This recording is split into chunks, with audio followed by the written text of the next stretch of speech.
je voudrais démarrer, c'est cela, c'est les mythes de l'entrepreneuriat. Parce que durant cette webconférence, comme j'ai dit, on va partager beaucoup d'informations. On va aborder les mythes de l'entrepreneuriat, c'est-à-dire les fausses idées qu'on se fait par rapport à l'entrepreneuriat, mais qui ne sont pas vraies, qui ne sont pas vérifiées. Il n'y a aucune étude qui confirme cela.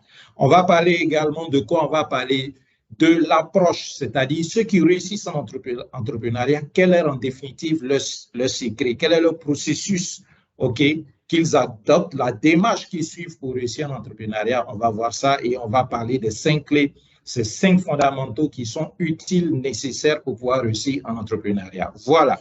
Et à la clé, bien entendu, ce qu'on va présenter, c'est notre programme de formation et de coaching pour que en 2023, votre business puisse être boosté. Donc, on va commencer avec les mythes de l'entrepreneuriat. Comme je vous ai dit, les mythes, ce sont des fausses idées qu'on se fait par rapport à l'entrepreneuriat. Sur l'entrepreneuriat, il y a beaucoup de choses qui se disent, mais c'est pas tout qui se dit qui est vrai. Alors, la première des choses que je voudrais aborder avec vous en termes de mythes, c'est quoi? C'est ce mythe-là, le mythe numéro 1, un gros mythe. Ce mythe-là qui dit quoi? Que les entrepreneurs aiment les risques.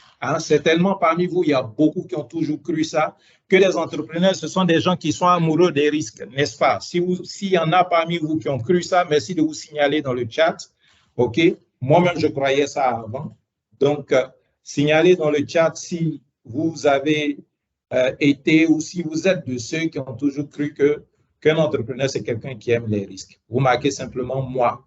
Voilà. Vous écrivez « moi » pour qu'on sache si c'est quelque chose auquel vous avez cru. Et je vous dis que moi aussi, c'est ce que je croyais, que les entrepreneurs, c'était des gens qui étaient amoureux des risques. Est-ce qu'on a des retours, Léonide, Sawadogo? Je veux savoir, est-ce que dans l'audience, il y a des personnes qui ont toujours cru que l'entrepreneur, c'est quelqu'un qui adore les risques?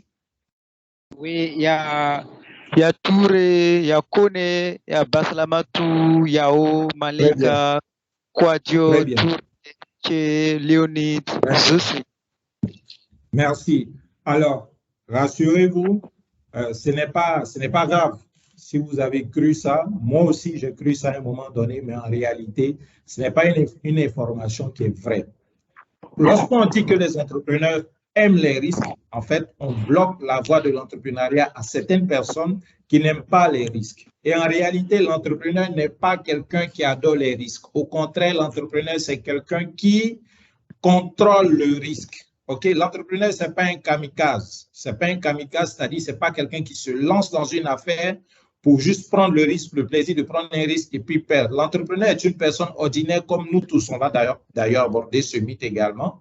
Comme vous et moi, l'entrepreneur est une personne ordinaire et qui ne prend pas des risques plus que personne. Écoutez, quand vous sortez de chez vous, le matin, vous êtes en train de prendre un risque. Quand vous allez au travail, quand vous allez au marché, quand vous êtes dans vos activités, la vie est faite de risques. Donc, l'entrepreneur qui vit sa vie d'entrepreneur, ce n'est pas parce qu'il aime les risques, mais à la différence des autres entrepreneurs, ce qu'il va faire, lui, il va contrôler le risque.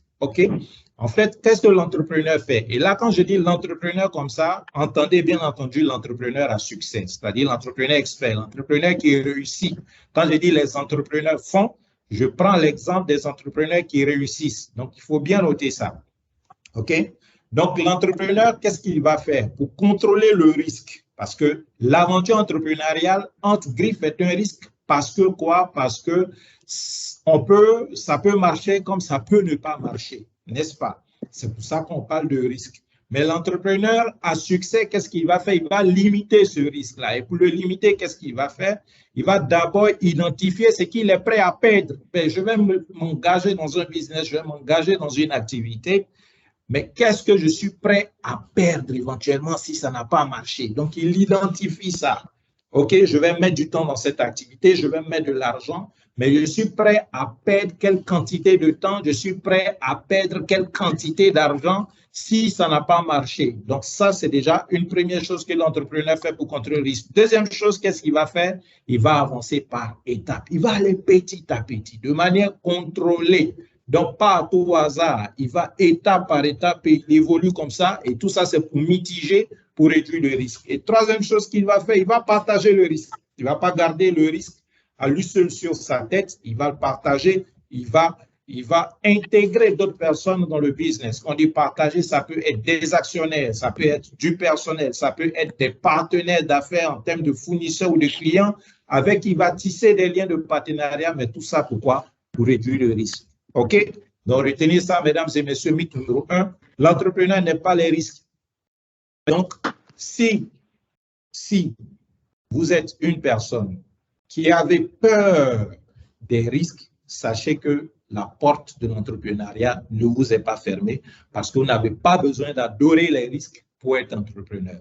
C'est ça la conséquence de ces mythes. Donc, retenez, les entrepreneurs ne sont pas des personnes qui aiment les risques, mais ce sont des personnes qui contrôlent le risque. Ça, c'est le mythe numéro 1. Le mythe numéro 2, quelque chose qu'on a toujours dit, mais qui est faux, c'est quoi? C'est que les entrepreneurs sont des visionnaires. C'est des gens qui démarrent avec une calasse idée, avec une grosse idée. Lorsqu'on lit la biographie de certains entrepreneurs ou les écrits, les ouvrages qui décrivent certains entrepreneurs, on a l'impression que c'est des gens qui ont une boule magique dans laquelle ils ont vu que quelque chose va marcher et puis ils sont allés dessus. Boum. Mais c'est faux. En réalité, ce n'est pas le cas. Les entrepreneurs à succès, bien entendu, sont parfois visionnaires, parfois, mais ça, c'est rare.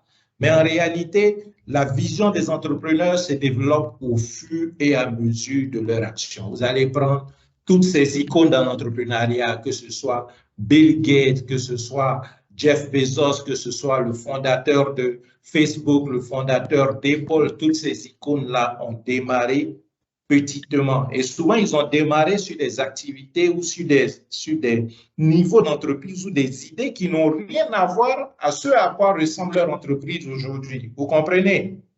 Donc, ça, c'est important. La plus grande entreprise au monde, c'est l'entreprise Walmart. C'est la plus grande. Elle est la plus grande en termes d'employés. Vous imaginez, Walmart, c'est par exemple une entreprise qui emploie plus de 2 millions de personnes. C'est faramineux. Vous comprenez? Mais cette entreprise avant n'était rien d'autre qu'une petite boutique. Aujourd'hui, Walmart, c'est vraiment on va dire, la pionnière du supermarché, du système des supermarchés. Vous comprenez? Mais avant, c'était juste une petite boutique. OK? Donc, ça a commencé d'abord petitement et c'est devenu aujourd'hui quelque chose, peut-être, le fondateur de Walmart n'imaginait pas que son entreprise allait être ainsi. OK? Il y a quelqu'un qui a son micro ouvert. Si c'est Issouf ou bien fermez votre micro. Je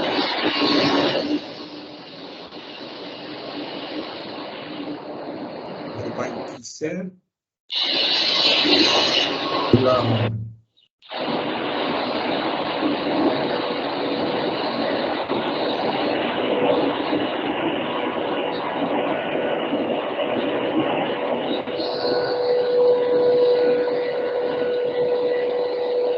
Quelqu'un a son micro ouvert et je ne sais pas qui c'est. Est-ce que Sawadogo, c'est pas toi? Ah, il me semble que c'était Sawadogo. Alors, Sawadogo et Léonide, juste désactiver lorsque vous n'êtes pas en train de prendre la parole, sinon, ça va perturber la séance. OK, on y repart. Donc, ça, c'est le mythe numéro 2, mesdames et messieurs. Comprenez que les entrepreneurs ne sont pas des visionnaires. Pour vous, qu'est-ce que ça produit comme conséquence ou comme principe, on va dire ça comme ça, ou bien comme takeaway? Pour vous, le fait de comprendre que ben, désormais, l'entrepreneur n'est pas forcément celui qui a la grande idée, ça veut dire si vous avez une idée d'entreprise, commencez avec ça, aussi petite soit-elle. Vous n'avez pas besoin d'avoir une grosse idée pour démarrer un business. D'accord? Donc ça, c'est le mythe numéro 2. Les entrepreneurs ne sont pas des visionnaires, ce n'est pas forcément des gens qui démarrent avec une grande idée. Le mythe numéro 3, mesdames et messieurs, le mythe numéro 3, c'est quoi? Les entrepreneurs sont des experts en prévision. Alors ça aussi, souvent, c'est quelque chose qu'on a cru, que les entrepreneurs, c'est des gens qui, en statistique, en économie, en prévision, ils sont super forts. C'est pas ça, en fait. OK? En fait, les entrepreneurs ne cherchent même pas à prédire l'avenir. C'est-à-dire, ne pensez pas que c'est quelqu'un qui sait que, OK, ce business qui est là, je sais qu'il va me donner là, cette année année, il va me produire tel nombre de résultats. La deuxième année, voici ce que j'aurai comme résultat. La troisième année, la quatrième année, la cinquième année, et puis boum, je me lance. Non. Les entrepreneurs, en réalité, toujours retenir, quand je dis les entrepreneurs, je parle des entrepreneurs à succès, les entrepreneurs qui ont réussi, les entrepreneurs experts. En réalité, c'est des gens qui se foutent de l'avenir.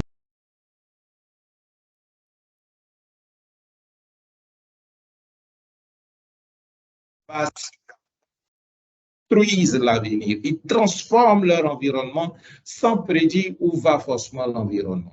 Donc ça, mythe numéro 3, les entrepreneurs ne sont pas des experts en prévision. Pour vous, quel sera le takeaway par rapport à ce mythe? Quel sera le principe ou ce que vous devez comprendre lorsque vous voulez entreprendre? Ne vous évertuez pas à vous lancer directement et forcément dans la conception d'un business plan. Vous comprenez? Ça, c'est ce que l'école classique a toujours enseigné.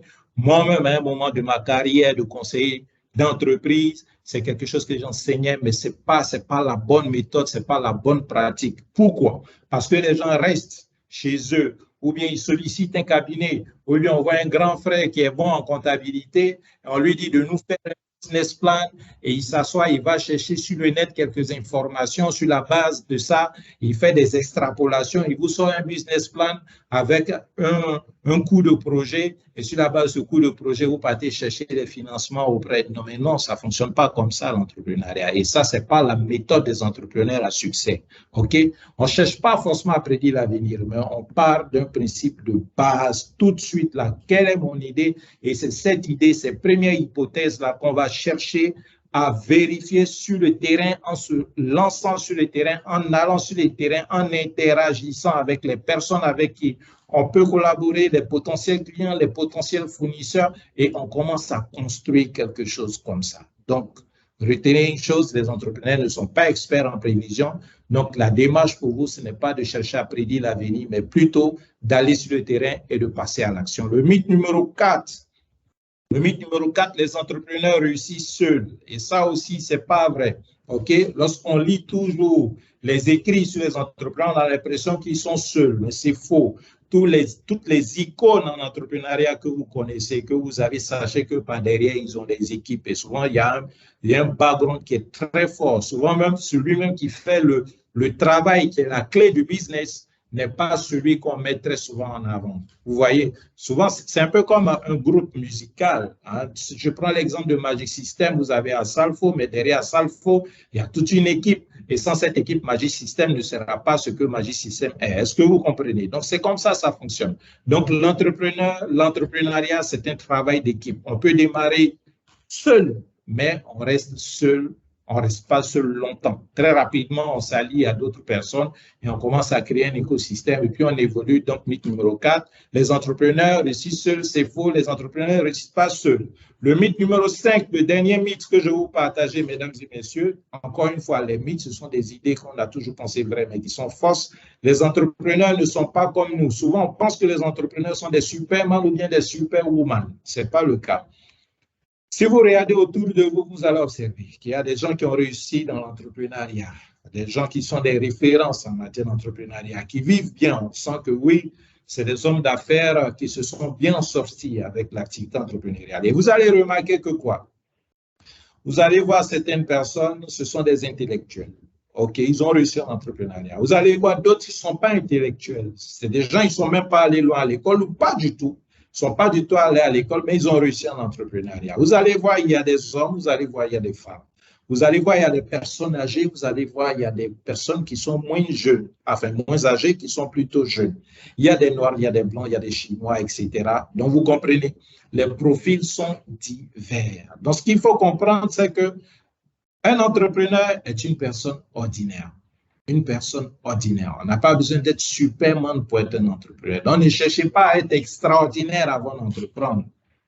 Autant que vous êtes, vous pouvez entreprendre. L'entrepreneuriat, la porte de l'entrepreneuriat est ouverte à tout le monde. OK? Donc, ça, c'est ce que vous retenez. Il faut retenir. La plupart des entrepreneurs sont des gens normaux. OK? Ce qui n'enlève aucun mérite à leur activité, bien au contraire. Alors, ça, ce sont donc les 5 mythes. Mesdames et messieurs, est-ce qu'on est ensemble? Est-ce que c'est bon pour vous? Est-ce que c'est clair? OK? Marquez 5 sur 5 si c'est clair pour vous. 5 sur 5 ou top. OK, parfait. Je veux avoir votre retour. Merci Léonide Issouf de me faire le retour des réactions. Est-ce que sur les mythes, on est bon? On entame avec la suite.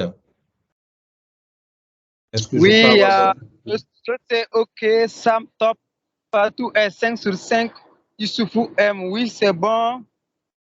Alassane, OK, Kone, OK, Léonie, 5 sur 5 et moi-même 5 sur 5. Super.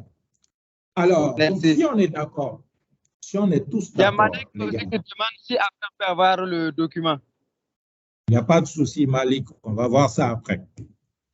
Si on est tous d'accord, mesdames et messieurs, que tout le monde peut entreprendre, si on est tous d'accord que tout le monde peut entreprendre et que tout le monde peut réussir en entrepreneuriat, vous êtes d'accord avec moi que si c'est le cas, c'est qu'il y a forcément une méthode.